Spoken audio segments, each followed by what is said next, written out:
नमस्कार, India voice देख रहे हैं आप। आपके साथ मैं हूं स्वीटी दीक्षित। बुलेटिन की शुरुआत करेंगे अहम जानकारी के साथ जो कि लखनऊ से सामने आ रही है।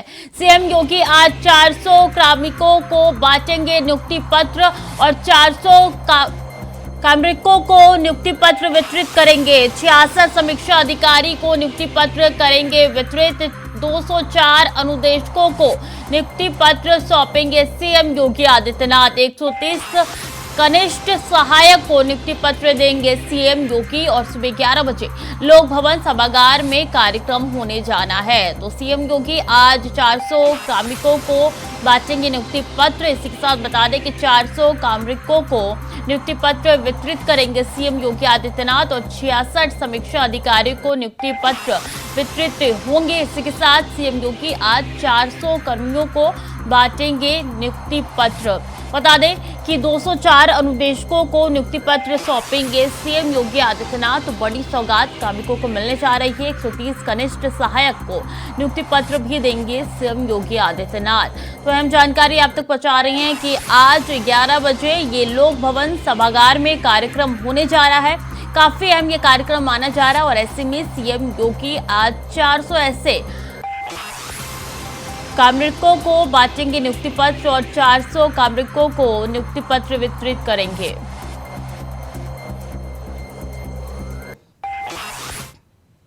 तो वहीं 2 दिवसीय दौरे पर आज सीएम योगी आदित्यनाथ रहने वाले हैं। आज शाम को सीएम योगी आएंगे गोरखपुर तारामंडल स्थित क्षेत्रीय भवन जाएंगे सीएम योगी आदित्यनाथ। महाराणा प्रताप की प्रतिमा का अनावरण करेंगे। प्रताप सभागार में स्थापित की गई है ये प्रतिमा और गोरखनाथ मंदिर में रात्रि विश्राम करेंगे सीएम योगी आदित्यनाथ। तो आज शाम का समय बताया जा रहा है जब सीएम गोरखपुर पहुंचेंगे और ऐसे में गोरखपुर के दौरे पर आज एक बार फिर से सीएम योगी आदित्यनाथ रहने वाले हैं। तारामंडल स्थित क्षत्रिय भवन जाएंगे सीएम योगी आदित्यनाथ। इसी के साथ बता दें कि महाराणा प्रताप की प्रतिमा का अनावरण सीएम योगी आदित्यनाथ द्वारा होगा। प्रताप सभागार में ये प्रतिमा को स्थापित किया गया है और गोरखनाथ मंदिर में रात्रि विश्राम करेंगे। इसके बाद सीएम योगी आदित्यनाथ और फिर रविवार की सुबह सीएम लगा सकते हैं एक बार फिर से जनता दरबार। तो जब गोरखपुर पहुंचते हैं तब उनके द्वारा सुबह सवेरे जनता दरबार लगाई जाती है और ऐसे में एक बार फिर से ये अंदेशा लगाया जा रहा है कि रविवार को सुबह वो जनता दरबार लगा सकते हैं और रविवार को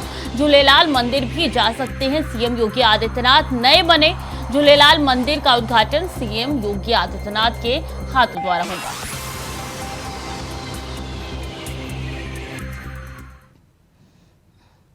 वहीं मुख्यमंत्री योगी आदित्यनाथ का गोंडा दौरा आज है। आज 2:40 पे गोंडा पहुंचेंगे मुख्यमंत्री योगी आदित्यनाथ।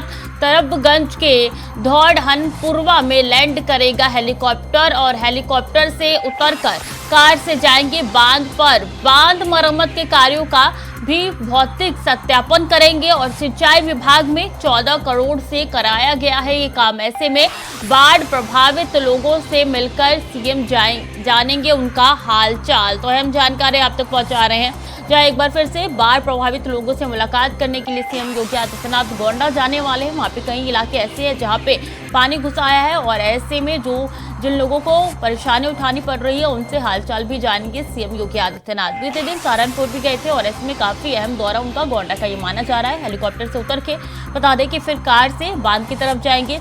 बांध की बात की जाए तो बांध मरम्मत के कार्यों का भौतिक सत्यापन करेंगे सीएम योगी आदित्यनाथ और सिंचाई विभाग में 14 करोड़ से ये काम कराया गया है जिसका सत्यापन सीएम योगी आदित्यनाथ द्वारा आज किया जाएगा और बाढ़ प्रभावित लोगों से मिलकर सीएम उनका हालचाल जानेंगे। तो पूरा कार्यक्रम उनका आज ही रहने वाला है। बता दें कि गोंडा के दौरे पर आज मुख्यमंत्री योगी आदित्यनाथ रहने वाले हैं। ऐसे में काफी महत्वपूर्ण ये दौरा माना जा रहा है। इससे पहले सहारनपुर भी पहुंचे थे। वहां के बाढ़ प्रभावित इलाकों का दौरा उन्होंने हवाई के जरिए किया था और ऐसे में वहां के लोगों से हालचाल भी जाना था।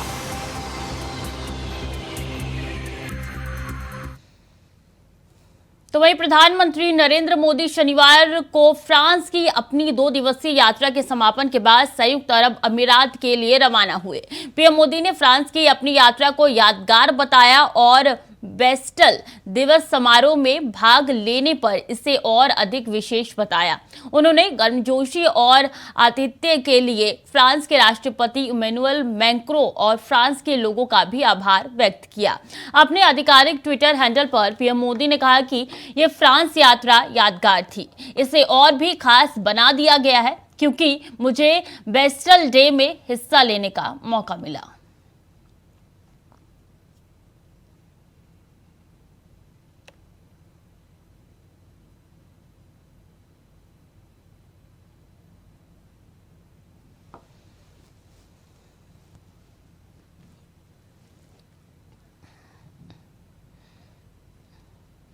और राजधानी दिल्ली पर डबल मुसीबत आने वाली है क्योंकि अब यहां बारिश होने के आसार है। मौसम विभाग ने शनिवार के लिए येलो अलर्ट जारी कर हल्की बारिश होने की संभावना जताई है।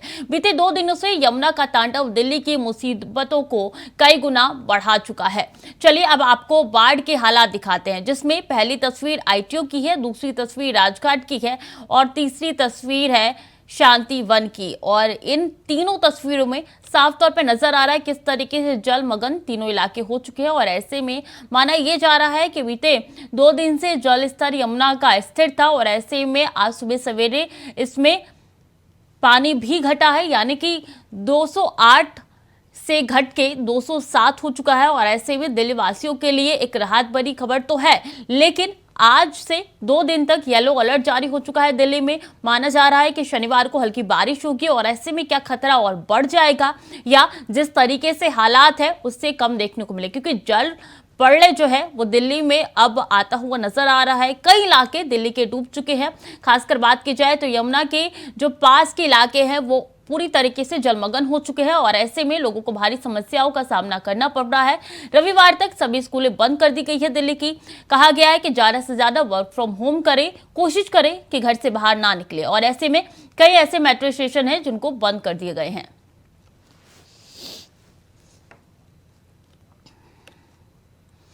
और आज सावन की पहले शिवरात्रि मनाई जा रही है, जहां शिवरात्रि वाले दिन भगवान शिव की पूजा करने से सारी मनोकामनाएं पूर्ण होती है। आपको बता दें कि शिवरात्रि हर महीने आती है, लेकिन सावन की शिवरात्रि बेहद खास मानी जाती है। ये पूरा दिन भगवान शिव को अर्पित होता है और हिंदू धर्म में शिवरात्रि महादेव का सबसे बड़ा पर्व है। तो वहीं आज इसी अवसर पर हर जगह शिव भक्तों का तांता देखने को मिल रहा है और शिव भक्त मंदिरों में भारी संख्या में शिवलिंग का जलाभिषेक करने पहुंच रहे हैं। चलिए अब आपको 3 तस्वीरें दिखाते हैं जो आपकी टीवी स्क्रीन पर नजर आ रही है। पहली तस्वीर उत्तर प्रदेश की औगढ़नाथ शिव मंदिर की है।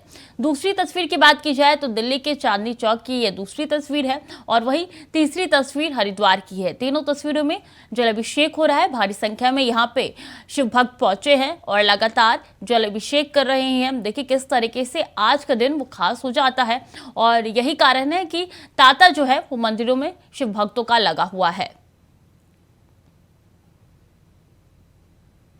तो आपको टीवी स्क्रीन पर ये 3 तस्वीर नजर आ रही है। पहली उत्तर प्रदेश की है, दूसरी चांदनी चौक की है और तीसरी उत्तराखंड की है। उत्तराखंड से हरिद्वार की तस्वीर आपके साथ साझा कर रहे हैं। यहाँ पे भी भारी संख्या में लोग पहुंचे हैं, बेलपत्तर चढ़ा रहे हैं, जलाभिषेक कर रहे हैं। और क्या महिला और क्या पुरुष, हर कोई अपनी मनोकामनाएं लेके पहुंचता है मंदिर में, जलाभिषेक करता है। माना जाता है कि आज का दिन बेहद खास है।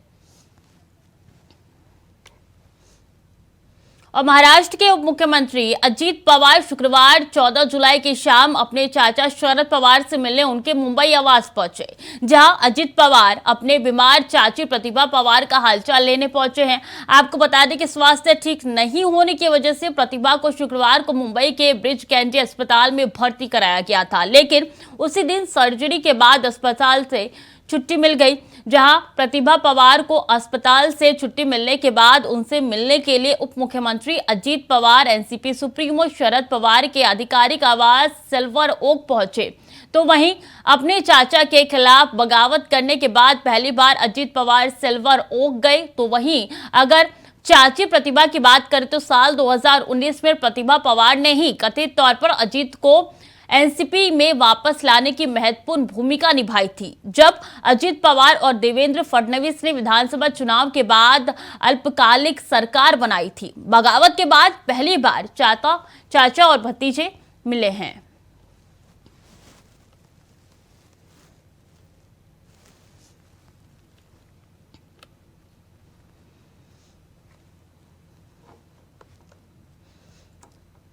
तो बता दें कि पिछले कुछ दिनों पहले अजीत पवार ने अपने ही चाचा के खिलाफ बगावती सुर अपना लिए थे और ऐसे में पहली मुलाकात बीती रात को हुई है।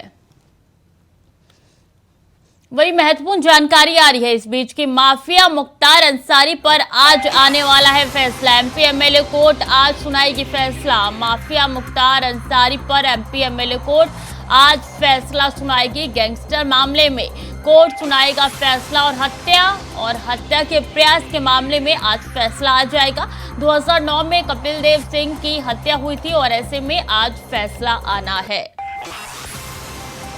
तो एमपी एमएलए कोर्ट आज सुनाएगी फैसला। काफी महत्वपूर्ण माना जा रहा है आज का दिन और ऐसे में लगातार हर दूसरे दिन मुख्तार अंसारी के खिलाफ फैसला सुनाया ही जाता है। बीते दिन भी देखा था कि किस तरीके से मुख्तार अंसारी का 2001 का मामला था जिसमें फैसला सुनाया गया था, तब मुख्तार अंसारी की हेकड़ी देखने को मिली थी और आज एमपी एमएलए कोर्ट फैसला सुनाएगी। वक्त तो चला है छोटे से ब्रेक का, जल्द लौटेंगे। और ब्रेक के बाद एक बार फिर से स्वागत है आपका। खबरों में आगे बढ़ेंगे। बांदा जेल में सुविधाएं उपलब्ध कराने का मामला है जिसमें दोषी तत्कालीन जेलर वीरेंद्र कुमार वर्मा निलंबित कर दिए गए हैं। जेलर वीरेंद्र के खिलाफ विभागीय जांच शुरू हुई है और मामले को शासन ने बेहद गंभीरता से लिया था और ऐसे में बता दें कि जेलर वीरेंद्र के खिलाफ विभागीय जांच शुरू हुई है और मामले को गंभीरता से लिया गया था, इसलिए अब मामला और ज्यादा आगे बढ़ता हुआ नजर आ रहा है। मामले को शासन ने बेहद गंभीरता से लिया था जिसके कारण अब जो है ये आगे की कार्रवाई शुरू हो चुकी है। एक कहावत है, रस्सी जल गई पर ऐंठन नहीं गई। ऐसा ही हाल कमोवेश पूर्वांचल के माफिया डॉन मुख्तार अंसारी का भी है। दरअसल आजमगढ़ में मुख्तार अंसारी ने वर्चुअल सुनवाई के दौरान गवाह को धमकी दे डाली और अपने वकील से गवाहों के फोटो भी मांगे। ये रिपोर्ट देखिए।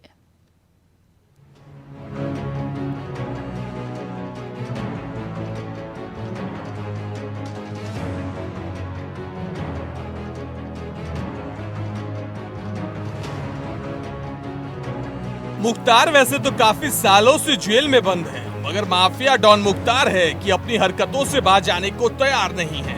इस बार तो मुख्तार ने सारी की सारी हदें ही पार कर दी और ऑनलाइन पेशी के दौरान गवाह को ही धमकी दे डाली। जानते हैं कैसे? दरअसल पेशी के दौरान मुख्तार ने अपने वकील से कहा कि जो गवाही दे रहे हैं उनकी फोटो खींचकर भिजवा देना, यानी सीधे सीधे गवाह को देख लेने की धमकी।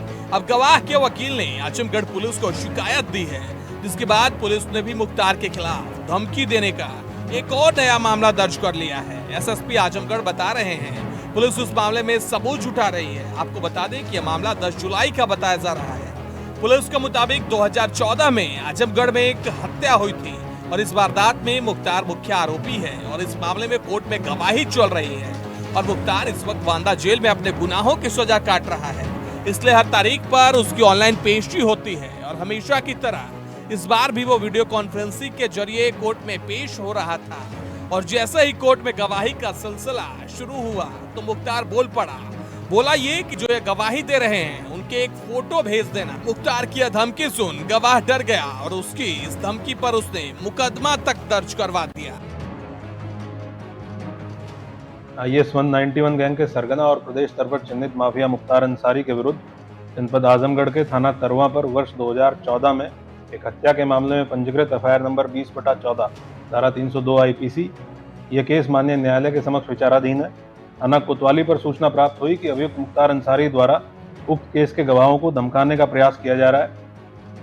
इस सूचना पर थाना कोतवाली पर FIR नंबर 384/23 धारा 506 IPC पंजीकृत कर विवेचना की जा रही है।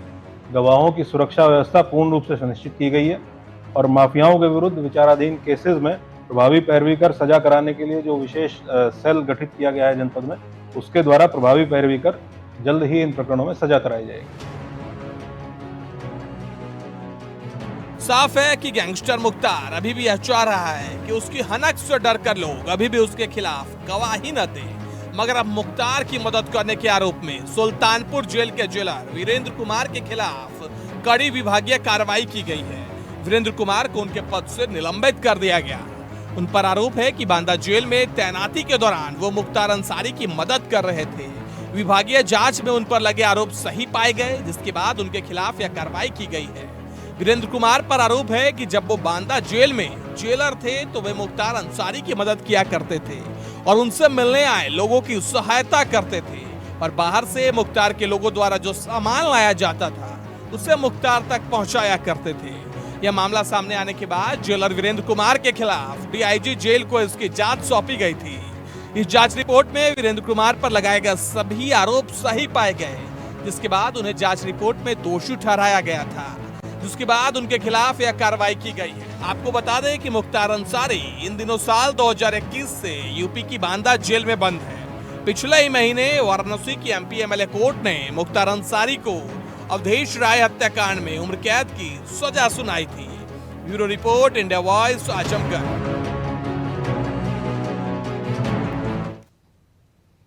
उत्तराखंड में समय अभी भले ही आपदा का हो, लेकिन सियासी दल उस समय को भी अवसर में बदलने का हुनर जानते हैं और यही वजह है कि कांग्रेस की तरफ से लोकसभा चुनाव की तैयारियों में पूली लोकसभा सीट पर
संसदीय क्षेत्र में स्वाभिमान न्याय यात्रा निकालने का निश्चय आयोजित करने का निश्चय कांग्रेस पार्टी ने किया है।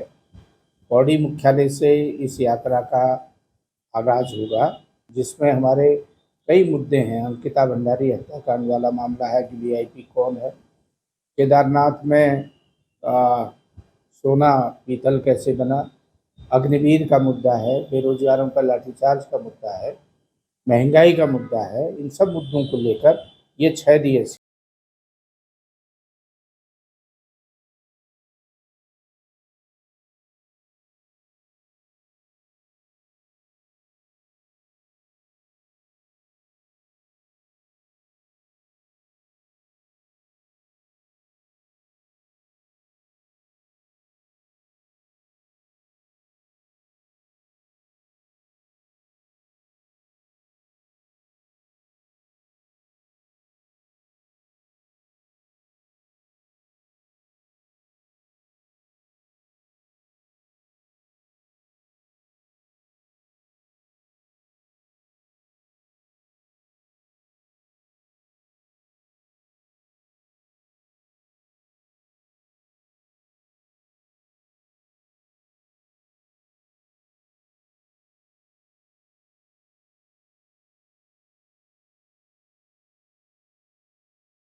ये उनकी कांग्रेस बचाओ यात्रा है। जिस प्रकार से कांग्रेस ने हमेशा देश के स्वाभिमान को डूबने का काम किया है, उस देश के जो हमारा देश विश्व पटल पर आगे बढ़ रहा है, उसके स्वाभिमान को गिराने का काम किया है। इसलिए कांग्रेस की स्वाभिमान यात्रा नहीं, ये अपनी कांग्रेस बचाओ यात्रा है। और जिस प्रकार से जिन मामलों को लेकर के वो कह रहे हैं, उन्होंने हमेशा सेना का अपमान करने का काम किया है। अंकिता हत्याकांड की जो बात करते हैं वो पहले से ही मामला न्यायालय में चल रहा है। जोशीमठ की आपदा की बात करते हैं तो जोशीमठ आपदा हमारे उत्तराखंड का एक ऐतिहासिक फैसला है कि अभी तक के आपदा जितनी जहाँ आपदा आई, अभी तक का ऐसा राहत पैकेज कभी नहीं दिया गया जिस प्रकार से जोशीमठ के लिए राहत पैकेज दिया गया। इसलिए भारतीय जनता पार्टी की सरकार के द्वारा, मुख्यमंत्री जी के द्वारा जो प्रदेश के अंदर जो ऐतिहासिक निर्णय लिए गए हैं, उससे बौखलाकर कांग्रेस इस तरह से ये यात्रा का ढोंग कर रही है। उत्तराखंड में समय कोई सा भी हो, सियासी दल अपने लिए राजनीति करने का अवसर तलाश ही लेते हैं। इसलिए आपदा की इस घड़ी में भी कांग्रेस पार्टी की स्वाभिमान यात्रा निकलने जा रही है, जो उनकी चुनावी तैयारियों को पुख्ता करेगी। अबे कैंतुरा, इंडिया वॉइस, देहरादून।